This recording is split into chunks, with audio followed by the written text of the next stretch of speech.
Everyone, कसे आहात सगळे? लास्ट व्लॉग बघा आणि इथे या साई दत्त प्रतिष्ठान पथकाची दहीहंडीची सलामी बघायला, कारण की लास्ट टाइम तर आपण बघितली जय महाकालची.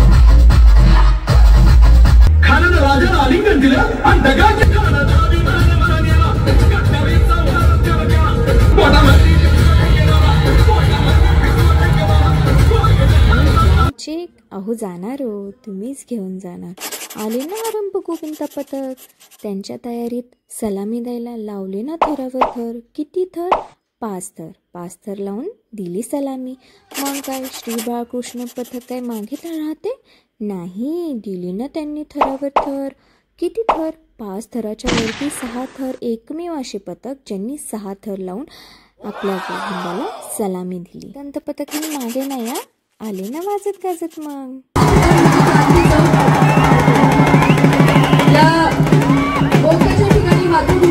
वाजत गाजत थर लावले आणि दिली 5 थरांची सलामी.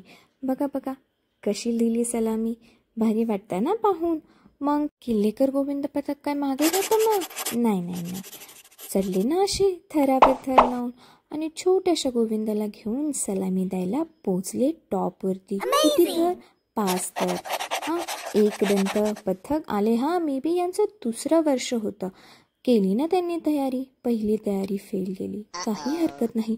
2री तयारीही त्यांनी खूप जोमात केली, पण तोही सक्सेस झाला नाही. हातात हात देऊन केली ना एक साथ, बट साथ देता देता निसटला ना पाय. काय मग केली ना मग जेव्हा गोविंदाची साथ केली, 5 थरांची सलामी. आलं हो जागृत हनुमान पथक. याच्यामध्ये काय, एक महिला सप्पे भारी. त्यांचं स्लोगनच होता, एक नारी सप्पे भारी. आहे ना. मग या गोविंदाला बघून वाटते की नाही, कशी वाटली मग याची सलामी? अरे हे छोटंसं पिल्लू. केली त्यांनी पण सलामी त्याच्या अंदाजात. आणि हे सगळं बघून तुम्हाला काय वाटतं मला कमेंटमध्ये नक्की सांगा.